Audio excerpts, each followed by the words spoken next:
Right guys, we're gonna go in a location so we can get some car content for you guys, and then we're gonna be doing a little podcast with one of my clients who's just bought this car off me. He's called Francis Lee. He's a life coach and he's a trainer, and he's quite an interesting person. I always find that interesting people always have great stories to share. So I think this episode will be very beneficial for a lot of people, because a lot of people always complain about struggling with certain things, and I feel like if we discuss those struggles with Francis, the main man, then hopefully it can benefit a lot of people and give people an insight and help people to better their lives. Even though this is a car channel, we're still human and we're here to help people. And that's what ACG has always been about, helping the people. And because I've done so well in life, this is my time to give back to the community and all my viewers. So this is the BMW M340D. And a lot of you guys will probably buy something like this when you want something as a daily. You want it to be practical, you want it to be fuel efficient, you want some speed, but it doesn't have to be loud and high performance. So I would say this is the ultimate comfortable saloon that anyone could buy for their money. So this car is 60 grand brand new. It's done how many miles? It's done 16,000 miles, guys. So it's slightly used, and we're going to be selling this car for 47,000. So you can see the amount the car has dropped in price, which makes it a value for money car right now. And for a lot of people that want to buy cars right now, it's the best time to buy cars because everything has become more affordable to buy. So whether you're buying a high performance or even a saloon like this, it's going to be value for money for you guys. A lot of people are complaining they've lost a lot of money on their cars. Even yesterday I bought a £110,000 car. Someone actually paid £110,000 for it, and they sold it to us for what? 35,000 less than what they paid for it. So this is not, obviously this is the market for you. It has dropped, but it's a great time to buy. I think it's great when cars drop in value. You know, for the end consumer, you know, it's not good for dealers like us or even people who own cars, but it's a good time to buy. But it's all relative. See, you might lose money in the car that you've got, but you might save loads of money in the car that you're buying. So you always got to look at losses like that, you know. Today we are selling the beautiful M340D. Yes, a perfect everyday saloon. Francis asked me to source this car for him, so this is exactly what we sourced for him. I'm going to take you around the spec, and we're going to have a little chat with Francis later, as he's a life coach, so we're going to benefit a lot from his knowledge and experience, so stay tuned for that.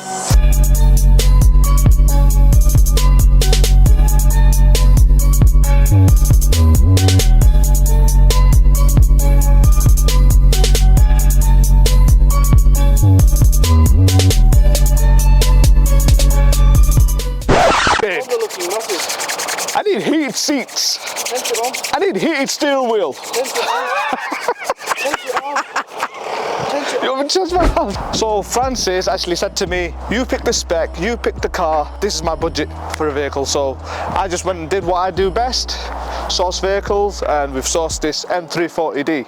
So let me take you around the car. Firstly, he wanted something, I did ask him what kind of colours do you like, so he like grey, black, them kind of colours. So I thought Dravit Grey Metallic in this BMW looks great, absolutely stunning. The car goes really light when the sun shines on it, it goes very dark when the sun's not shining on it. So it's one of them colours. BMW laser lights, these are the best lights that BMW do. So we've got the 19-inch BMW light wheels. So here we've got grey and sort of a diamond cut finish with the red calipers. Great combination, I think it goes well with the car. You come around the side, we've got the black wing mirrors, we've got the black window surrounds. If you come around the back of the car, we've got the rear spoiler in black as well. We've got a rear diffuser, we've got black exhaust tips. Right, come inside guys, we've got the red 𝗏𝗏𝗏 leathers. Francis said he wanted something a bit different. He didn't want to go for plain boring black, so we went for the red 𝗏𝗏𝗏𝗏 leathers. So if you come inside, we've got the extended leathers all around the door cards. We've got Harman kardon sound system. around the inside, we've got the new iDrive 8 infotainment system, which stretches all the way from the dash all the way to the center. It looks like an iPhone in a vehicle. It looks like a laptop. You know, for someone that likes technology, I think this would suit them. Now, some people might not like this. What do you guys think? Do you like the new iDrive 8 system, or do you prefer the iDrive 7 system? We've got head-up display, we've got a sunroof, we've got heated seats, we've got 360 camera, we've got wireless charging, ambient interior lighting. You press this button here and the steering wheel heats itself up, keeps your hands warm. So, power wise, this car delivers 0 to 60 in 4.6 seconds. And it's a 3 litre and it's pushing 340 brake horsepower, M340D. Did I give it away? That's why it's an M340D, because it pushes 340 brake horse. This car is also an X Drive, so the customer can really use it in all weather conditions. He won't have any problems. And it's an everyday vehicle. I know the client goes to the gym every day. He wanted something a little bit subtle, good economy, and this car does 46.5 miles per gallon. That's absolutely amazing. I've put £60 in this car and it's given me like 500 miles. That's crazy. In the words of Jeremy Clarkson, back to the showroom. So guys, today we've got a very special guest, which I'm going to sell a car to, so he's actually one of my clients as well. And we're going to be discussing a couple of things which could possibly benefit you guys. So we've got Francis Lee, who's come from a company called Non Negotiable. I'll let him tell you a little bit more about his background. My name's Fran, I'm a strength and conditioning coach. I used to be a Thai boxer, but now I'm full on strength and conditioning. I work in a gym in Radcliffe called PT41, and we have the best classes in the Northwest, if not the country. Currently competing in fitness events, including a High Rocks Pro event tonight. First of all, thank you very much for coming. Thanks. I appreciate your time. The first thing I would ask you, Francis, is your company is called Non Negotiable. Yeah. So I'm presuming that was a well thought out name. It was a well thought out name, I think. So my background and my history, my past, and then my upbringing, you know, what's led me here today is just being non-negotiable. As in, there's certain things that I have to do each day. If I don't do them, I'll have a bad day, and it'll lead to, you know, a bad week, a bad month. And this is what a lot of people do. They get into a string of bad habits, which comes from missing their non-negotiables. It's very easy for people to, you know, get knowledge, listen to knowledge, and take things on board, but it's a different thing actually doing them. Yeah. So I think a non-negotiable is actually just putting in place those good habits and removing them bad ones. And I think following that is just, you know, a good life, having a successful future. Okay. Is this something that you endeavoured in yourself first and then set out to help others?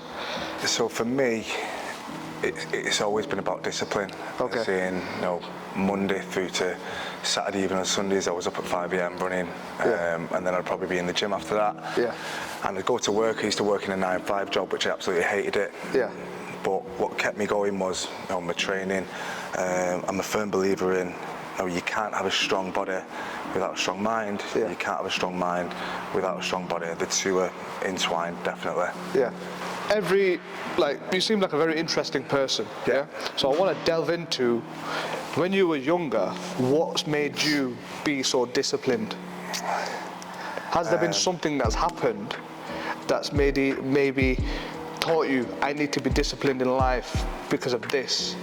Because if you were living a comfortable life, you wouldn't be disciplined. No. So surely there must have been some struggles that you've gone through which has made you become strong, disciplined mentally. It's not always been comfortable. I mean, no one's got a comfortable life 100% of the time. Yeah. For me, you know, when I was growing up, I was suffering a lot with an addiction. Okay. What was that addiction? It was a gambling addiction. Okay. So a lot of people, they associate addiction with, you know, drinking, drugs, alcohol. The thing is with gambling, you don't actually have to take a substance in order to feel an effect. Yeah. It harms you a different way. It harms you a different way. Yeah. You know, it's very normalised. Yeah. The casinos everywhere, there's adverts on the TV everywhere. And for me, from the age of 16, I was hooked till the age of probably 20, 28. I'm 29 now. So in the space of 1 year, being free from that addiction, I've managed to grow so much more than I had in the previous 12 years. Yeah. And for me to do that, I had to hit rock bottom. Okay. As in, there's probably been 10, 20, 30, 40 times where I felt like I'd hit rock bottom. But for me, last year, was probably my worst year. Yeah. It was around this time, and then it just went boom. I don't mean financially hit rock bottom, but mentally. Mentally. Where it's like fight or flight. So, I can either fight this and give up now, or I lose everything. I can lose my family. I can even it could go as far as thinking, you're going to lose your life here. Yeah. So that's when I formed the company, Non Negotiable, and that's when I started, moving the pathway of my work into a different direction. So not just the strength and conditioning, more like the mental well-being side, and then just seeing how it all does link together. Yeah. I would say you're a prime example of what a lot of people may go through. Yeah. So, but what you've done is you've taken adversity, and you've turned it around into positivity. Yeah. So something has inspired you, so you've hit rock bottom, and that's inspired you. You want to change. You want to make a change in your life, and that's what's spiraled you into opening the company, and then firstly helping yourself, and then helping everybody else.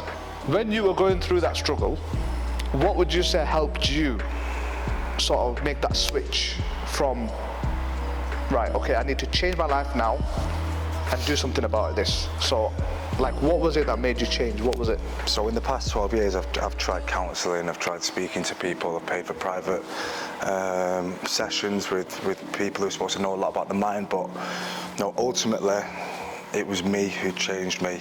Okay. So I stopped relying on others, or I stopped blaming other people. I took full responsibility for everything that happened. Yeah. Addiction, it's massive. It's not just drinking, drugs, alcohol, gambling. People are addicted to food. People are addicted to social media. People are addicted to watching TV. Yeah, there's new addictions that come along, but because they are new, they're not recognised as addictions. Yeah. But I can see it all the time. If I look at someone and they're obsessed with something and it's taken away from their actual life, their social life, their work life, their relationships and the family, then that is an addiction. Yeah. So anything harmful to you is an addiction. Yeah, exactly.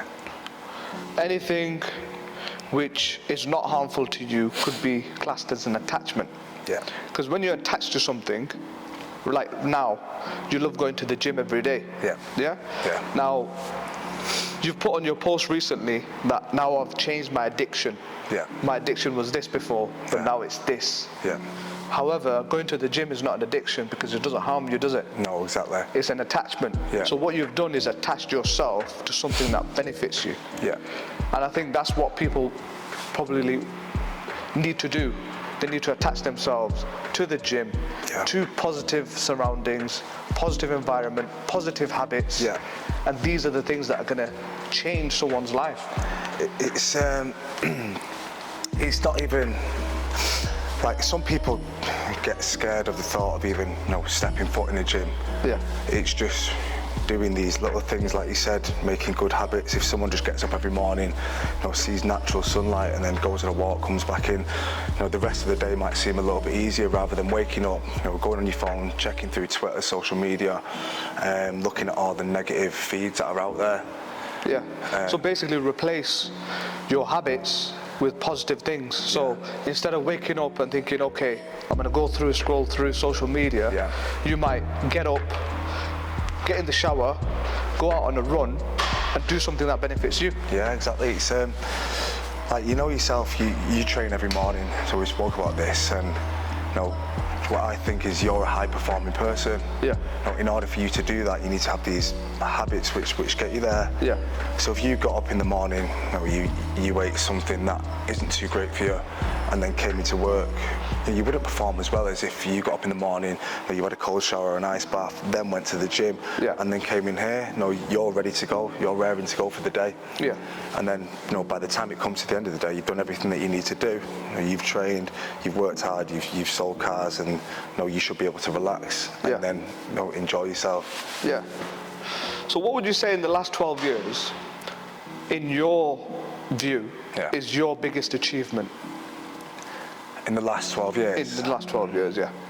So it's something that you thought, okay, I know you've overcome such a massive addiction, which well done to you. Not many people can get out of something like that.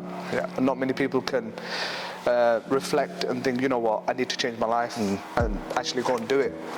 It takes a real person to actually judge themselves and say, I need to change my life and make that change. There's a lot of people that, you hear every day, I need to not eat this, I need to go to the gym, but they don't actually do it.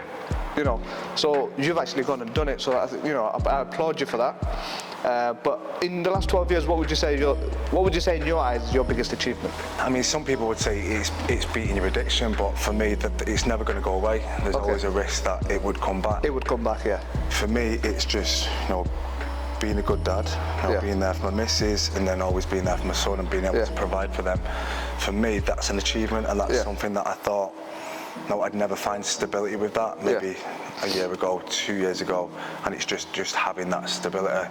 The thing is with an addiction is, you're always up and down, and having what people think is a normal life, it seemed impossible. Yeah. You touched upon wanting to be a great father to your son. Yeah. And I noticed on your social media you've got your son in there. Yeah. And you take him to the gym. Yeah. So I thought that was amazing. That's beautiful because, who else would he want to be than be like his father? Yeah. And you're intentionally teaching him, here I am, struggling, I'm training. Yeah. So when he grows up, he's already seen struggle. Yeah. He's seen you struggle, go through the gym, do all these things, and naturally he's conditioned to accept that there will always be a struggle. Yeah. So I think that's amazing what you're doing. What sort of made you do that? Like, what's made you think, okay, I need to do this? Why do you think that's so important? What important? Bringing your son around yourself. Kids need role models. Yeah. I mean, they can be influenced by anybody, and they're like sponges, they pick up on anything. Yeah. So he's at the age now, I'll bring him to the gym. He's going to come to my fitness event tonight and watch me. He watched me 3 times last year. He came to the last fight that I had about 2 years ago, or a year and a half ago. It's important for him to be around that and witness that, and to see what strong males look like. Yeah. I mean, strong mentally and strong physically. You do see, I'm not slating anyone off, but you do see a lot of fathers that aren't in particularly good shape, and this is where the term dad bod comes from. Yeah.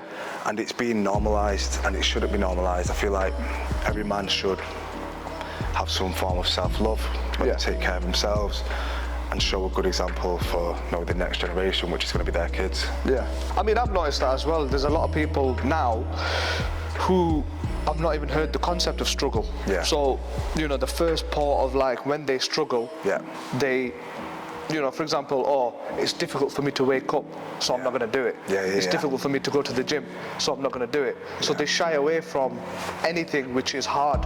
People need to override the signals in their brain that are telling them to say no. Yeah. I listened to a podcast a few weeks ago, and it was about trajectory. Yeah. If I was, say, #1 last year, and this year I'm #2, it's a bigger achievement for me to come from 500th and being 350th place this year. Yeah. So it's about always being on that upward trajectory in life. People should always strive to get better. So there are different types of people in the world. There are fixed mindset people, and the growth mindset people as well. Those with a fixed mindset, they always see the negative in things. They don't see personal growth. They're probably the ones that are going to be stuck in the same place in 10 years. Yeah, those with the growth mindset, they always want to do better. It's usually the entrepreneurs and those that want to, get that 1% better each and every day. I think everyone will say that they want to aspire to do that. Yeah. But it's a different thing doing it completely. Yeah, definitely. So that's where the achievements come in place. You know, certain people succeed, they become athletes. You know, they become what they say they will become. You know, it might be at a point where they're not what they want to be. But if you can see that they're constantly working towards it, then you know that one day they will become what they say they're going to be. I think one of the most important things is like mindset as well. You know, having that goal and having a mindset to want to actually do something with your life, actually going there and doing it. But it's, I guess, one of the most difficult things that people actually being able to go out there and do it. That's the hard part, like having that inspiration or having a bit of motivation. I mean, motivation, how do you stay motivated? You know, you're very, very disciplined, but how do you stay motivated? Because you always get bad days. Everyone gets a bad day. I think motivation is temporary, and it's just being disciplined, and that'll drive you through anything. People need to set themselves, you know, little goals. You hear about them having to be realistic. Yeah, that's true.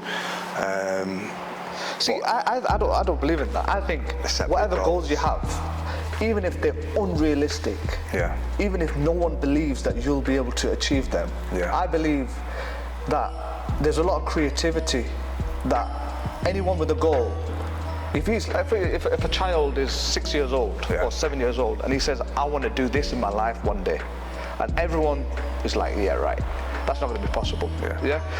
But then if you look at every overachiever and you look at what they were like when they were younger, they had crazy dreams.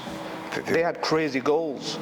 They had goals that they probably thought they're never going to achieve.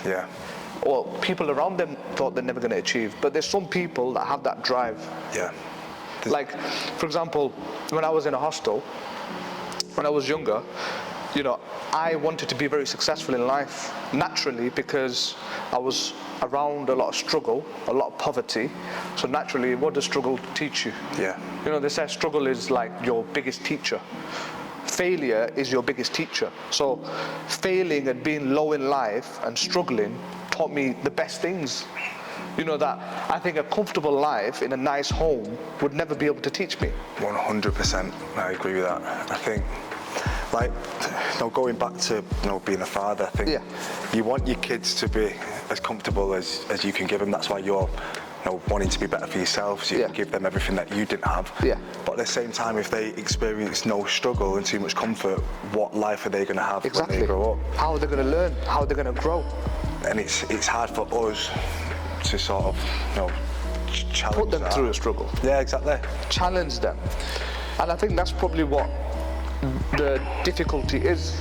That's probably one of the society's problems now, that everybody who is wealthy will probably say, okay, son, when you're 18 years old, I'll get you the car. Son, when you're 25 years old, I'll get you the house. So when people are growing up, they don't have any aspiration, they don't have any goal. Whereas if that child is like, listen, you need to buy your own car in life, you need to go make your own income in life, I'm not going to feed you. They would want to go and do something because they have no choice. So I think it's a great thing, and it's going to take a lot of, because naturally we love our children, you know, you're going to love your son, and you're going to probably want to see the best for him. But if you know the best for him is him going through a struggle, because that's what's going to make him a man. Going through that struggle. So I feel like it's very important to just put your children through a struggle and allow them, you know, like walk to the gym, go to the gym, you know, don't have the nicest clothes. Tough love. Tough love, It's going to be challenging. It's going to be challenging to try and give them that struggle. Because, you know, I'd do anything for my son, but at the same time, it might not be the best thing for him. So you've got like a large number of clients who are like pro athletes, and you know, you train a lot of different people in different fields, probably footballers, boxers, and everybody trains differently. But you know, the ones who are really performing, would you say you've seen or noticed a pattern in maybe their behaviors or their mindset? What pattern have you noticed? They want to be there. They want to be there. As in, you know, I pick up clients all the time. And they don't actually want to put in the work, and I think, you know, it's quite cliche, but you know, if you don't put in the work, then you're not going to get the results, and it's so simple. So, you know, the best attitude and the best mindset to have is, I want to be there. Yeah. Some people think turning up is just enough. No, it's not enough. Showing up to the gym at 6 a.m. it's not enough. Within that hour, before you have to get ready and go to work, you have to put in a graft, because that time is going to go quick as well. And that has to be done consistently every single day over a long period of time. You know, it's endless, isn't it? So we're always going to be setting new goals for ourselves, but we can easily just waste time doing nothing. No, it's just about having that graft and having that mindset, as you know. And I think once you start something, like you might have noticed, you might have trained someone who's maybe going into bodybuilding. And what do they want to be? They want to get stronger and stronger. So once they start and they get attached to something positive, they want to be better. So they want to be the best or better. And they're going to strive towards that. You know, that's why you see bodybuilders who never stop. But you see bodybuilders massive. And then you think to yourself, how has he got to that stage? But all he's probably wanted to do was naturally just go from lifting this much, and he's like, right. Because once you lift something, naturally you want to lift more, don't you? You know, and that feel-good factor is good as well, because you think, okay, if I can, you know, say if I'm lifting, you know, 150 kg, you want to lift 180 kg, but then as soon as you lift 180 kg, you feel good about yourself that I've achieved something. And then you want to go further. Some people, they go on this journey, right? So there's some people who train for 6 months and then dip out and stop. But then some people who stay consistent with it for years and years. What would you say, like, would help them keep going to go further? For the people that want to dip out, no, it's your reason why, the reason why you started. Exactly. If you always go back to that reason why, you'll never have a reason to stop. And I think that's it. People go into things, into fitness, you know, for the benefits, physical benefits, mental benefits as well. So why would you stop something, you know, that has brought you so much joy and happiness and sense of achievement? You know, I think even if you hit your goal and you hit your PB or you do your max deadlift, then you know, set a new goal. Try something else. For me, you know, we've gone from football when I was younger to martial arts to then doing these fitness events and back into my martial arts, and you know, I've never really stopped. I've always done something. So you set yourself different challenges. I set myself different challenges. Like last year, you know, I went to Andorra, did an Ironman. It didn't pan out too well, but I tried it. And then for me now, it's next year, I'm going to do another Ironman. I'm going to see how we get on there. You know, I'm doing these fitness events. They're called high rocks. So, you know, it's an endurance event. You need some speed and you need some strength as well. I did 3 pro events last year. I'm doing another one tonight. You know, that's a goal. They keep me going. So I'm going to book another one of them. I'm back training for, well, my fights. I'm going to Thailand very soon. I'm working with some fighters out there. But I'm also going to work on my own craft. You know, I might have a fight next year as well. These are 3 goals that I've set. Even if 2 don't come out, then I've still got 1 that is definitely going to happen. Then I've got that sense of achievement from this year. How important do you think is celebrating success as well? Do you think it's a good thing or a bad thing? So for example, let me just give you an example, right? So you work really hard all year. And then maybe you might give yourself a little treat by either buying yourself something nice, or you know, you've been struggling, you've been working so hard and staying disciplined and sacrificing so much time, because all this stuff takes time, doesn't it? It takes most of your life. So how important do you think is like celebrating that success? Or do you think it's a good thing or a bad thing? Celebrating success, it's subjective. It depends how you celebrate things. And, you know, for me, you know, I've gone and bought myself a car. That is how I've celebrated my success in the past year. So I've treated myself. You know, I've got rid of a car that, you know, I don't think was very suited for me, and I've switched it out for one that is, you know, more of a family car per se, but it's still very much a performance car too. But there are other ways that people celebrate things. Like people, you know, will hit their goal and then they'll go on a 2 or 3 day bender. That's not the way you do things. That's not the way you do things. You celebrate by, you know, again, showing yourself some self-love, maybe doing something nice like buying yourself a car, and then setting yourself some new goals for the year, and that's it. I mean, well, how much time do you spend in recovery? You yourself? By recovery, do you mean just relaxation? Like, what do you do for recovery? Because if you're so disciplined, working so hard all the time, you know, people always say that to me, Shezan, you should take a holiday because you're always working, you're making money, you're running a business, you're doing this, you're doing that. It's going to take a toll on your body or your mind. And I'm like, I enjoy what I do. So I don't see it as like a job. Like what you said, like if I take my foot off the pedal, which you know, some people might think is relaxing and recovering, then I end up worse. So I've got a little injury in my back now because I didn't train on Tuesday. Right. So then when I train on Wednesday, something might have been a bit loose. So for me, it's just keep going. Like, keep going, in the morning, I have a nice bath. 2 to 3 minutes, it's enough. And then when I come out of that, I feel amazing. I'm going to go and train. I'm going to go and do my work. I'm going to work with my clients, and then I'm good. As long as I've got one day off a week where I don't need to deal with people, where I can just have family time, that's recovery for me. What would you say, like, the things that people struggle with most? So when you coach people, what do you think they struggle with most? Consistency. What is the biggest struggles that you see that they go through? It's consistency. And so basically they dip. They want to go and do something, do it for a couple of days and stop. So it's hard for them to stay consistent. For me, what I believe is people overestimate the results they'll get in a week, but they'll underestimate the results they can get in a year. So if people just don't get things right away, if they do 1, 2, 3 sessions, they don't see results, they'll drop off. But if they'd have kept going every single day, or 3 to 4 times a week, for 52 weeks over the course of a year, what would their life be like? How would they look?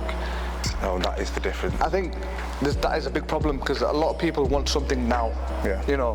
In my field, I see a lot of people saying, I want to be successful, I want to be wealthy, or I want to build a big business. But they don't understand that it's probably took me over 10 years to build such a great business.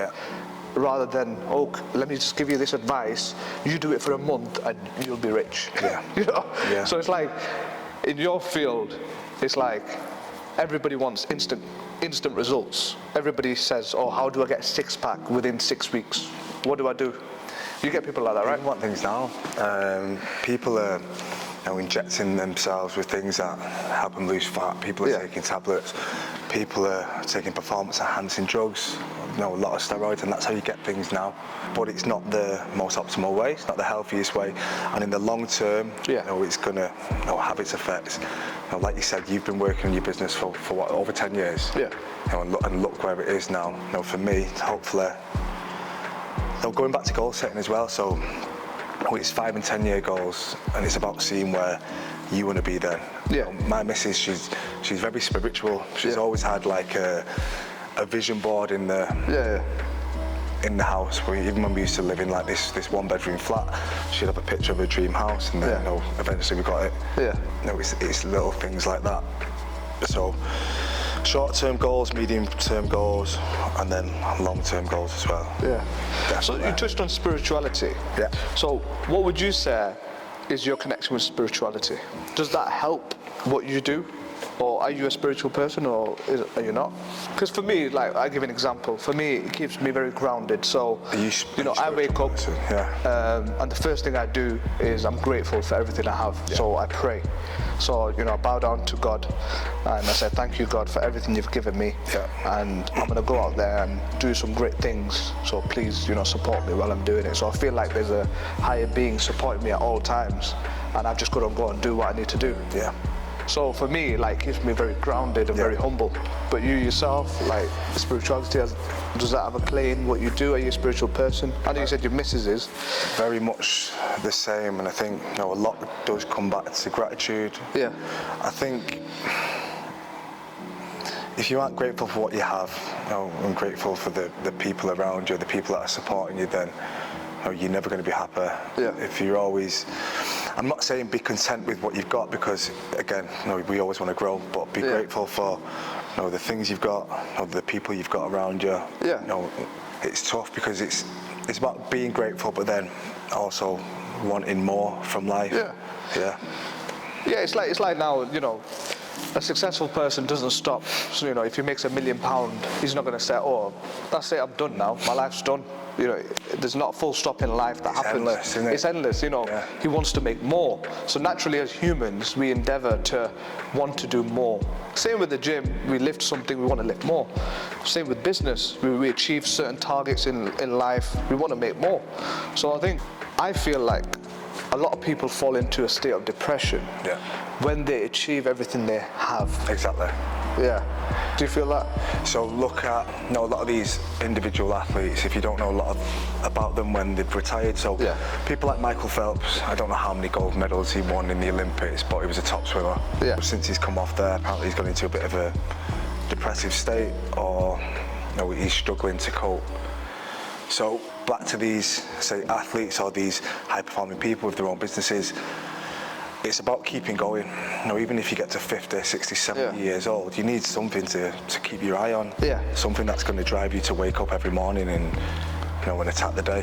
Yeah. It just shows you, innit, how important it is to have the goals and have a routine and have discipline. Yeah. Because the moment, like in the boxing world, we see this a lot. You know, the boxers, they have all the fame, they have discipline, they're high achievers in boxing, and when they retire, you know, they end up having cocaine, addictions, they get depressed, they get low, you know, it's like, it just ruins them. Yeah. So, it's right what you're saying, that people should never stop, really, because once you do stop, because I think a boxer, if he's lived all his life, for example, 20, 30 years of his life training and working towards a craft, and then all of a sudden, he's not under the lights anymore, he's not competing anymore, there's no competition, there's no goal. So it just shows you how important that goal is to have. It's hard to adjust to. Like if you look at examples like Ricky Hatton, you know, when he retired, he, you know, allegedly he was on the cocaine, he was out every night, he was partying. You know, now he's a top level coach. Yeah. You know, and his son is fighting at, you know, a good level as well. Yeah. He has adjusted from, you know, the hardship of leaving the sport that he loved, and he was a top fighter. He said when he comes to fighting Floyd Mayweather, you know, no one can beat Mayweather. But now he's changed his life around, and his new goal is probably getting his son some sort of title. Have you got any examples? Do you believe that there's a God and he's watching down on you? Do you believe in a God? It's a tough one. Because ultimately that's what spirituality is, isn't it? It's a tough one. So I've got a lot of like spiritual tattoos on my back from, you know, my time traveling in Thailand. You know, they've been blessed by, you know, these monks as well. Yeah. Grew up in a Catholic school, so from the ages of 4 till 16, 17, I was praying, you know, most days. But at the same time, I don't know, is God the person that has helped me get through the tough times? Did he put me through them because he's got a plan for me? Or was it me who did that for me? See, we believe like God never puts anyone through a challenge which he can't overcome. Yeah. And if we know that in ourselves, when we're going through that struggle, we're gonna believe in ourselves, in our abilities, that we're gonna overcome this struggle. So do you see how the spiritual side actually helps someone go through a struggle? Yeah. Because they'll see it as, right, okay, I'm going through a struggle, it's very difficult, it's very hard to go through this struggle, but I know that I've got the abilities to overcome it. Yeah, definitely. So do you see how that helps? Just that spiritual side? Yeah, I think, you know, I've dipped in and out, and it's a tough one because, you know, when things are going tough, then I don't want to, you know, wait there and wait for God or whoever to help me get through these times. That's exactly, you've got the power to overcome that struggle. I've got the power, but then does God give me that power? And that's the question. So I'll never know, but I'd say it's always good to believe. Yeah. Yeah, it's better to believe than not to believe. It's better to believe, yeah. For example, you know, when I'm being grateful in the morning, it only benefits me. Yeah. You know, it doesn't benefit God because God's great. Oh, definitely. Do you understand what I mean? Yeah. Like, if a person's grateful or he's humbling himself, at the end of the day, who's it going to benefit? Him, because the more grateful you are, the more you will receive in life. Yeah. You see this in life, right? Yeah. If I'm great to you, you're going to be greater to me. Yeah. You know, so that's the sort of circle. So I always believe, like, if you believe and you are grateful in life, you will always receive more. Yeah. It's not like a thing where God needs that, because he's already great. When you were going through tougher times, like you said, you were living in a hostel. Yeah. Were you believing back then? Are we the same? Were you grateful for? I'll be honest, you know, when I was alone,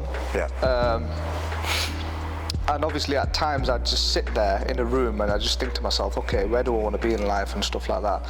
And one day I'm going to change all this around and I'm going to be successful and buy my mum a house and you know, do these kind of things in life.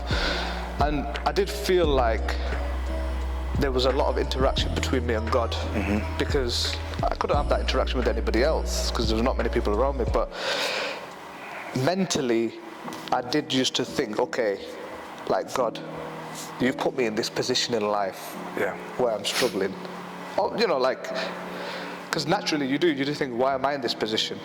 You know, everybody else is not in this position, why am I in this position? So I did used to have some kind of interaction with God, and I used to think, okay, right, God, one day I'm gonna change this.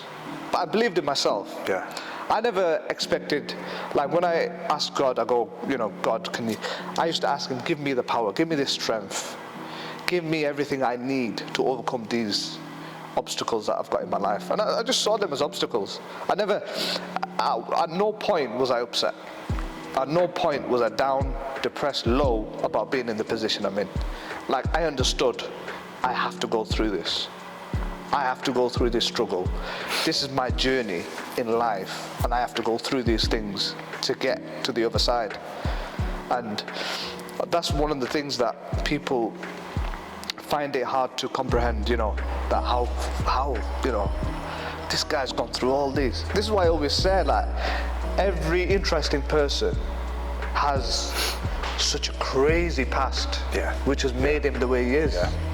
There's no way a great, successful person who's great at something will have such a boring past in a normal life. It'll be very rare. What would you think? And I think, like you said, it's when you're going through them tough times, it's always having that belief, even though, like you said before, if you told other people that you had these beliefs, they wouldn't believe you because of the situation that you are currently in. Like, if I said to someone, no, I used to live in a hostel, they wouldn't believe it. Because there's no chance. You know, this guy's been given £1 million and to set his business up or whatever. That's what they're going to think naturally. But you've got from there a hostel to, you know, where you are now. You know, with all these cars and this car that you showed me before. It just shows that anybody, no matter their situation, can change it. You know, whether it's a big change or whether it's a lot of small changes. People can change. No, people can change anything. You can change their environment. You can change your situation. You can change your diets. You can change your interactions with other people. You can change anything you want. I definitely think people are stronger than they think. 100%. Humans are resilient. 1,000,000%. And you know, a lot of people are just weak-minded, and that's it. But it doesn't take a lot to switch that. Not at all. I mean, it takes that belief, that passion, that creativity to want to go doing something, and you could be on your journey. You know, when I was a kid, and I used to probably tell the social workers, oh, I'm going to be very successful one day, watch, you know. They probably never believed it at the time. Oh, how's this kid? Because the surroundings wouldn't allow them to believe it. They think, oh, well, he's not got the best resources around him, how's he going to do it?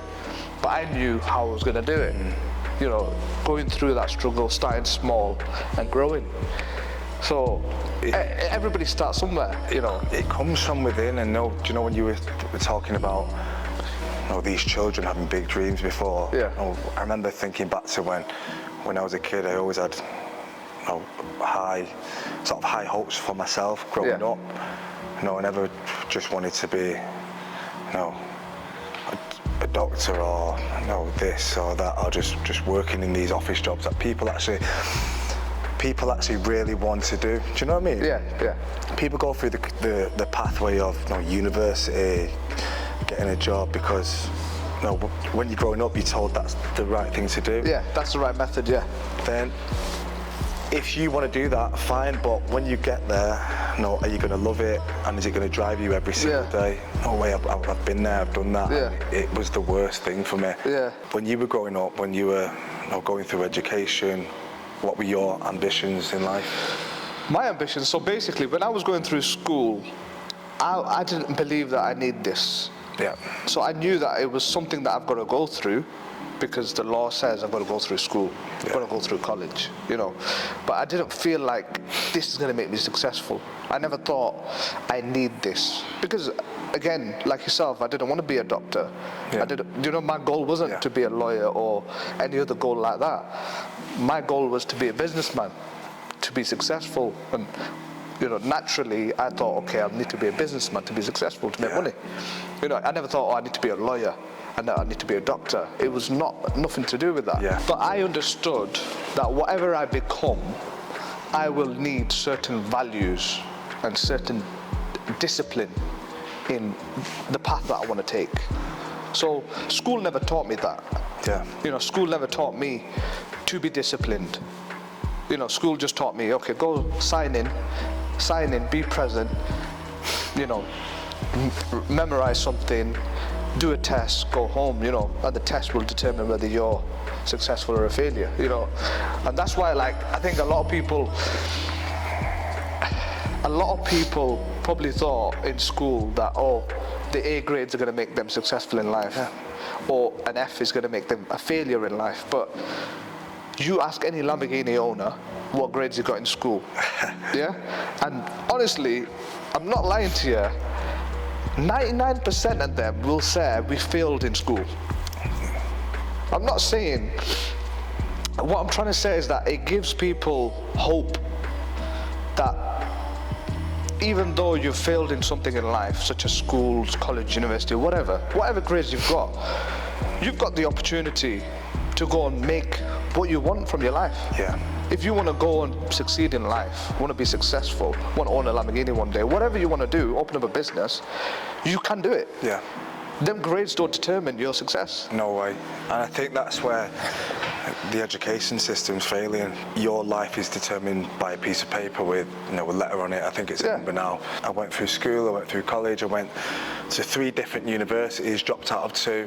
The third one that I did was a degree that I was half interested in. Yeah. But did it really help me in life? Yeah. Probably not. Yeah. Did it cost me a lot of money? Yeah.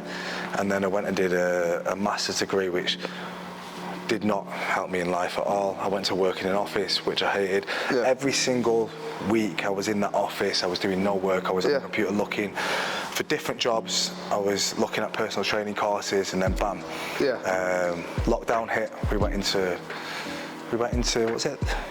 lockdown in 2019. Yeah, 2019. And I ended up on furlough, which was me getting paid to do nothing basically, and then ultimately I ended up getting made redundant, got a bit of a payout, and then that's when I started training people. That's how I paid for the course that I wanted to do, and that's how I got the education that I actually wanted to. It took me these shitty office jobs, which I've worked to realise you don't want to be there. Yeah, to realise that I don't want to be there. Yeah. So again, it has been part of my journey. Yeah. Maybe if I'd have started that earlier, being a personal trainer, I might not have been as successful as I am now, or it could have been different. I could have been a lot more successful than I am now. But going back to gratitude, I'm grateful for the things that have happened and the path that it's taken me on in order to get here today. Definitely, I believe that life takes you in certain places to make you understand that, this is not what I want to do for the rest of my life. But it's you that decided, I don't want to do this. Let me go and, do this. I think it's great that you've understood that. Not many people do. Some people fall into a certain job and then they get comfortable. The salary comes in. There's nothing more dangerous than comfort. With anything. People should be scared of comfort, in a job or in any aspects of life. Yeah, definitely. I believe that as well. Yeah. Comfort. I think comfort is a destroyer of success. I think struggle is a teacher. Struggle is the best teacher that you can get to make you grow and make you learn.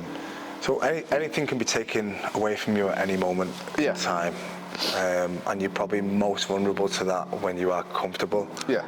So it's about always wanting to change your situation or improve it. Yeah, definitely. Yeah. That's why, like, even with myself, like, I've got that routine of always putting myself through a struggle. The first thing in the morning, what I do is have a cold shower.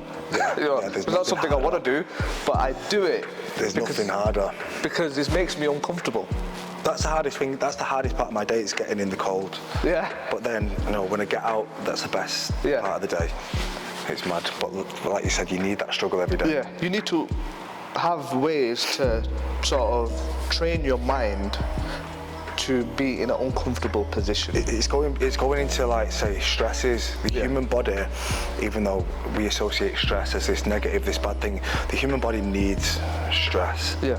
It needs it. So when we train, we put our body under a certain type of physical stress. When we get in the ice bath, our body's definitely under a different type of stress. Yeah. But it's the benefits that come after that, from that stress, that make it worthwhile. Yeah. It's different stresses that take the toll on the body that ages us. So it's like mental stress or work stresses. So choose a good stress. Yeah. Obviously, you want to always better yourself. Yeah. Because it seems like you always want to be active. I guess what's inspired you to be that way, would you say? What's inspired me to be, just to keep going? Yeah. For example, some people have a goal of trying to live longer. Some people have other goals of achieving more, or just what is it for you? Like, what has it been for you? Because you seem to do different things. You seem to do, you're a hybrid athlete, then you do Thai boxing. Yeah. You probably do so many other different things. Is it just like you just enjoy every field, or does being in one field get you a little bit like, oh, there's no challenge here anymore, I want to jump into that? Or do you need a challenge all the time? What is it? I need a challenge. It's something to work towards. Like, I hate it. As soon as I get in the ring and then the bell rings, you know what? You hate it. Those 15 minutes or whatever that you're fighting, like, I love the training, I love the process. Being in the ring, it's a battle. You're at war with someone. Yeah. It's a stress, but it drives me again when I'm doing my event later. Right now, I've got a bit of anxiety. When I start, I'm going to hate it. But it's what brings me that growth. It's doing them things that. It's putting yourself in that position that will give you growth. Putting myself in that position, doing the things that I don't want to do, because a lot of people they say things, this year I'm going to do this, I'm going to do that, but you've not been preparing all year, and then when it comes to it, do you know what? I'm going to miss it. We'll try again next year. So you've got no growth from just saying you're going to do something. Like, talk's cheap. Anyone can say anything. For me, it's getting the growth from them little wins, and that's it. Yeah. The event that I do later, I'm not out there to win it. I'm out there for my own personal gain. And then, with regards to your diet and stuff, and what do you think in society now? Because we have so much processed food, we have so much convenience, we have so much instant, I'll order a pizza, it'll come in 1 minute. Or, I'll go to the petrol station, there's loads of chocolates there. Everything's related to getting you something fast. Yeah. But everybody wants you to have the worst things for you, all processed stuff. So how do you tackle that yourself, and how would you expect other people to tackle it? So for me, I've never been one of them people that counts calories, which is a massive thing in the fitness industry. Yeah. A lot of people just regurgitate shit on Instagram. So, one fitness influencer will post something, the next one will post it, the next one will post it, and in the past 5 or 6 years, it's been about calorie counting, and MyFitnessPal has become such a big thing. I think people that need restriction, as in people that overeat, calorie counting could definitely help them. For the everyday person who just wants to live a happy life. They don't need to do it. People should be able to look at the plate and know, no, that's good for me, or it's not. I do not eat processed foods anymore. So my diet consists of a lot of meat. It's very, very high protein. It's very, very high fat, and I do have some carbohydrates. So it's not totally ketogenic, but my body's fueled by fat, and my energy's like this all day. When I have processed foods, especially those that are ultra processed, my body will be off sync. I'll be crashing at certain times of the day. My gut is not the same, and the immune system isn't all there. I can definitely see a difference, but it's hard to give that message onto people and tell people what they need to eat based on my own experience. People will just. It's hard. Do you think it's because people lack knowledge of what's good for them, what's bad for them? Or do you think, again, it's just bad habits, or again, it goes to that control, like being disciplined in your diet, People, it's not just that people lack knowledge, the industry's really behind where it should be. If you look at the food chart that they brought out in the 90s or whatever, it's like you have 5 pieces of fruit and veg a day, you have your bread, you have this much protein, you have this much fat, and it's a load of shit. It needs updating. The government needs educating on how people should eat. Obesity is at a crisis all over the world, but especially in this country. And it's due to over-processing foods. And I don't think it's massively due to people overeating. I think people's hormones, so your diet has a massive effect on your hormones as well. Not a lot of people know that. So there are a lot of clients of mine, and they've been eating in this, say, calorie restrictive diet for such a long time, 1,500 calories a day. In theory, they should be losing weight because their body's in what they say is a calorie deficit. But they're probably not losing weight because they've got thyroid issues or other things which slow down your metabolism, which leads to your body not losing weight. I just think it's not just that we need educating. I think the whole country needs educating. And I think if you're representing the country, your health minister, you should be the person who has the most knowledge about health, and you should be physically present, that she is fit. Exactly.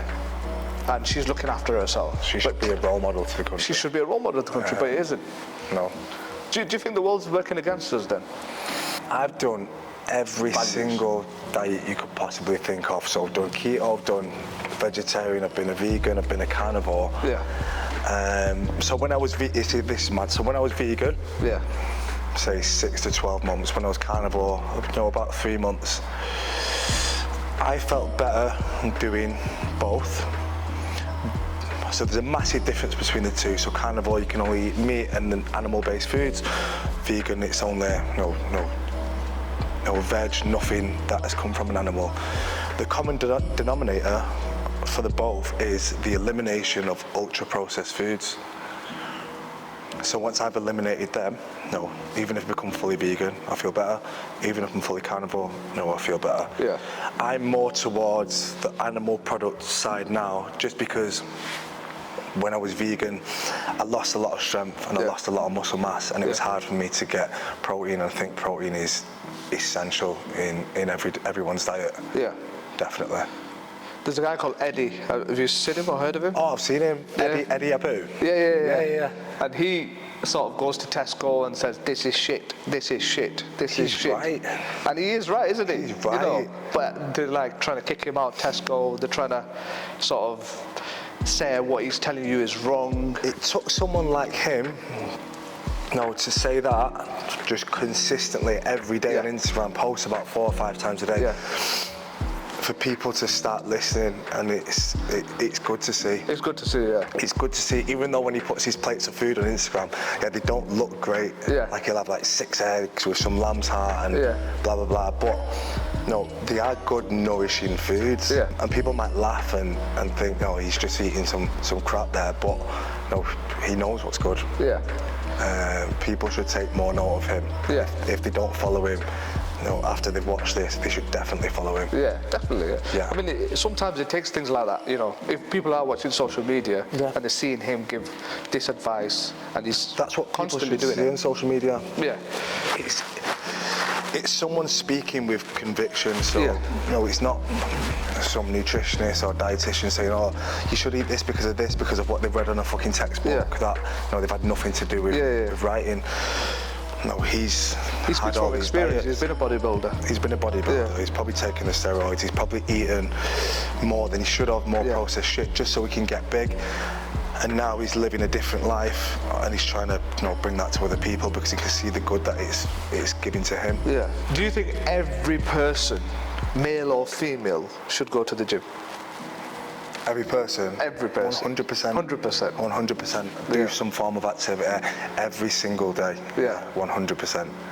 I don't know why they don't. Yeah. But...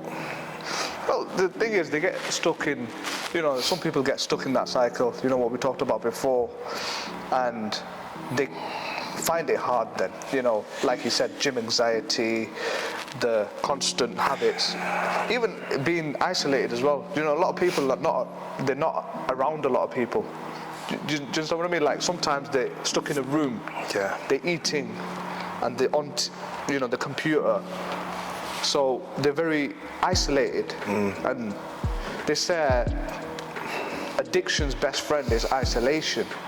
It wants to keep you away from people, and it wants to keep you isolated. So all you're going to be doing is literally binge eating, and you're going to be stuck in that hole in a dark place, and then that's what brings depression. It's hard if I was, I've been there before. I've been, depressed, and I've been in a dark place, and my training probably went from training 5 times a week to once a week, which for me is not a lot at all.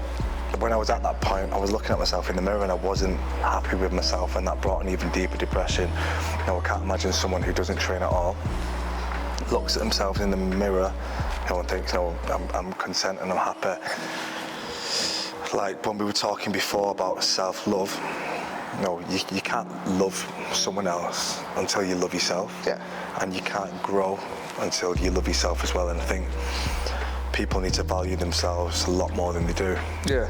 I read a statement the other day, and it said something like, every person that supports everyone else needs support too. Yeah, yeah. You understand? I run a business, I need staff, I need my customers, I need other people. I can't just be the only person being that person to support others. I need support too. Exactly. So I think everything goes hand in hand, I have coaches. Yeah. Yeah. Even though I'm a coach, I know I need someone that supports me and guides me when times get tough, because even though it takes us to put in the work and put in the graft, sometimes we do need that guidance as well. And we need an outside opinion. Yeah. Be our critic, because we can't always be a critic to ourselves. Yeah. So it's nice to have teachers around us that can help. And that's amazing, because that's one thing that the people who want to remain isolated don't want. They don't want a coach. They don't want criticism. They don't want someone to tell them, this is wrong, you should be doing this. Do you understand what I mean? I think guys are worse than that, I think, girls. So what you find with women is, they like support, and they look after themselves as well. They show themselves the most self-love.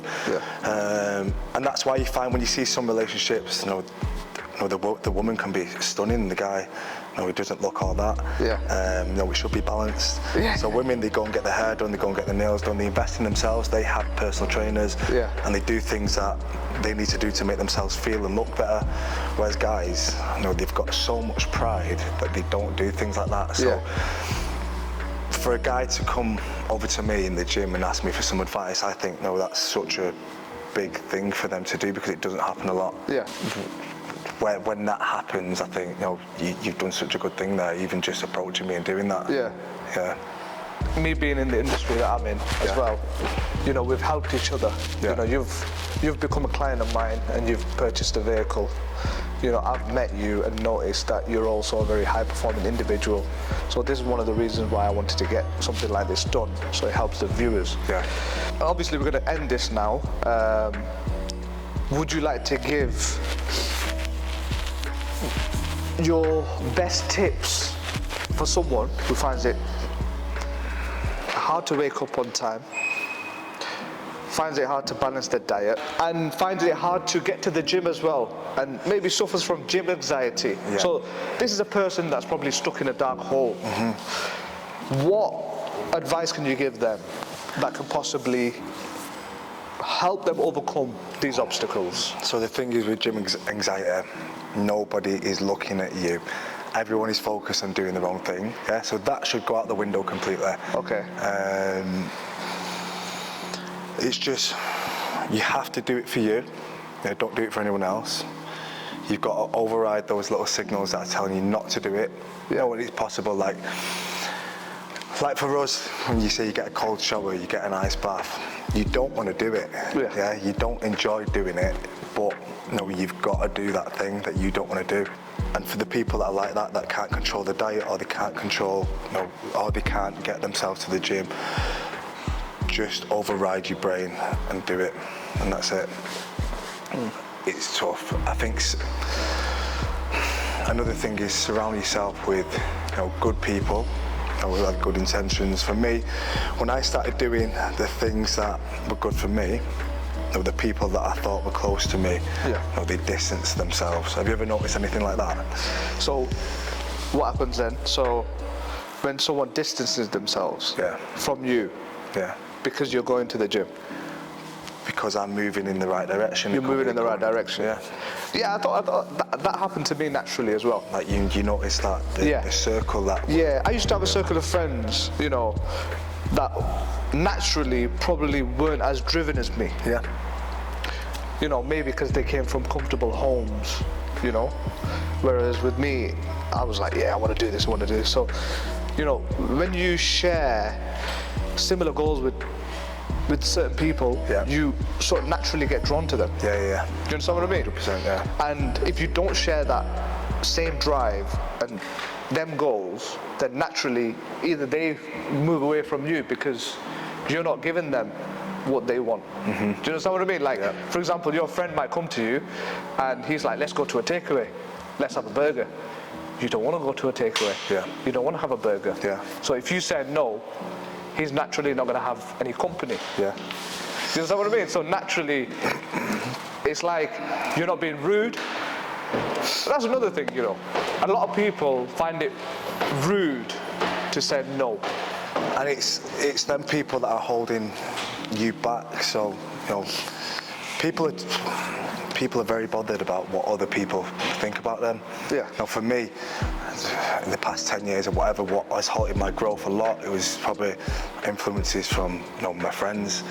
When I distanced myself from my friends who are still my friends, I found the most growth. But when it comes to me going back into that circle and wanting to socialise and do things, it's harder for me and it's harder for them to engage because we're probably on different paths now. Wavelengths. Different wavelengths. And I can't be resentful from that because I've made that choice. I've made that choice of growth and doing more for myself. People that we talk about comfort and they don't want to go to the gym and they eat quite unwell, or they're stuck in this trap. It may be due to trying to satisfy other people, or like you might find in a relationship there are two overweight, out of shape people. One wants to do something about it, the other one doesn't. When that one starts doing something for themselves and making themselves better, the other partner might be resentful of that. So even if you're in a journey together as a couple, you need to follow that same path together and not do it separately. Ultimately, I believe like whatever journey you're on it alone. So when you're saying no for yourself. And if you start living for others or living to please others, that's never going to happen, is it? You can't go through life sort of living in a certain way to please others. No way. You've got to live a life that you're happy with. That you're proud of.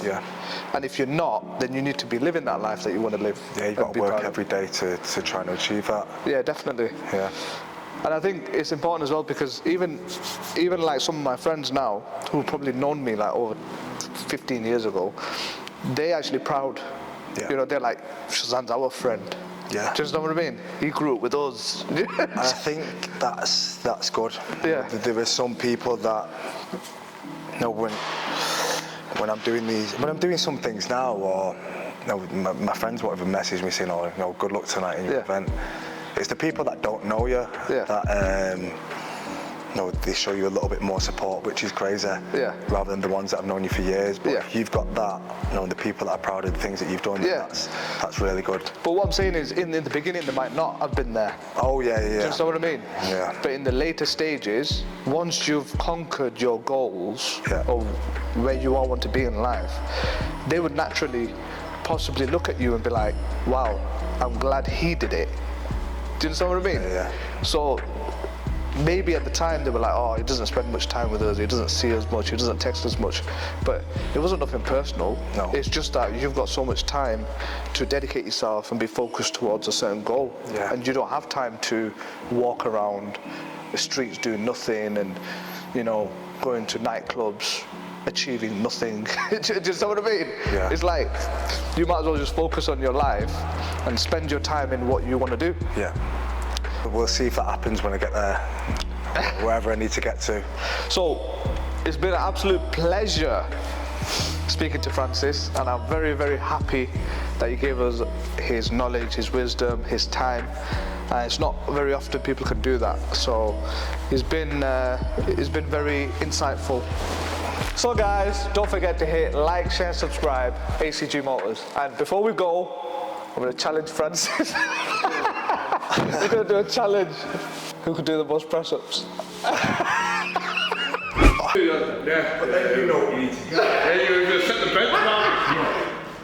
Like 1, 2, 3, 4, 5, 6, 7, 8, 9, 10, 11, 12, 13, 14, 15, 16, 17, 18, 19, 20, 21, 22, 23, 24, 25, 26, 27, 28, 29, 30, 31, 32, 33, 34, 35, 36, 37, 38, 39, 40, 41, 42, 43, 44, 45, 46, 47, 48, 49, 50, 51, 52, 53, 54, 55, 56, 57, 58, 59, 60.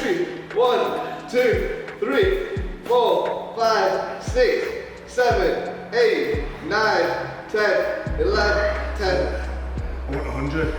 7, 1, 2, 3, 4, 5, 6, I was feeling it. 7, Feeling 8, 9.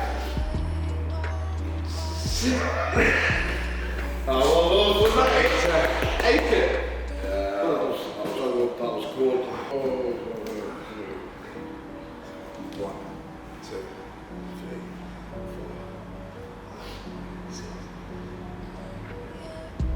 9, 10, 11, 12, 13, 14, 15, 16. Go on, Shezan. 18, You can do it. 19. Just win it. 1, 2, 3, 4, 5, 6, 7, 8, 9, 30. 1, 2, Go on, son. 4, That's it. 5, 6, 7, No pain, no gain. 9, 40. 1, 2, Halfway back. 4, 5, 6, 7, 8, 9, 50. 1, 2, 3, 4, 5, 6, 7, 8, 9, 6. Oh! Good. Well done. Like impressive. Not bad. Not bad. Right. Let me show you how it's done. This watch. It's like I lost, yeah? But this watch kept poking me there, so I did. If I took the watch off, I might have done better. It's time to reveal Francis's new car to him. So we've got the M340D behind us, finishing Dravit Grey. What do you think? Lovely. Lovely spec. It's like a dream car, to be honest. Like, I've always gone back to BMW. Yeah. Oh, I've had cars in between, but I've always gone back to a BM. They're just always a classic look, and I love it. The new dashboard inside as well. We'll take a look. Are you happy with the colour, the car? The colour's mint. I mean, we've said it a few times. Like when the light changes, it seems like the colour of the car changes as well. Yeah. Yeah. Class. The sunroof as well. That's a game changer. Yeah. Yeah, he never asked for it, but I thought, I'll get him the best. Because he actually trusted me to spec this car up for him. He literally said, you pick the car and it's fine. I was like, okay. So I had that pressure on me to get him the best car, so it had to have a sunroof. If I could have handpicked a car and be like, right, it needs to be this colour, it needs to be this spec, it would have been this one. Yeah. Mad. Yeah. So yeah, that's just something that I'm good at, I'm good at knowing which cars to pick for certain people. So yeah, that's one of my skills. I've worked hard for many years for that. But yeah, I'm glad that he's happy with the car. He could have turned around and said, I hate it, I don't want it. I don't want to pay you the money for it. But I'm glad that he's happy with it. And like I said, also, there's a little gift from us. So we've got you a service pack on this car. Right. Yeah? So for the next 5, 6, 7 years, you don't need to pay for a service. Oh really? Yeah. That's amazing. So every year, just take it to BMW. Yeah. And you just get it serviced. Oh, that's mint. For free. Yes. Yeah. Nice one for that. I appreciate that. Yeah. Yeah. Don't worry about it.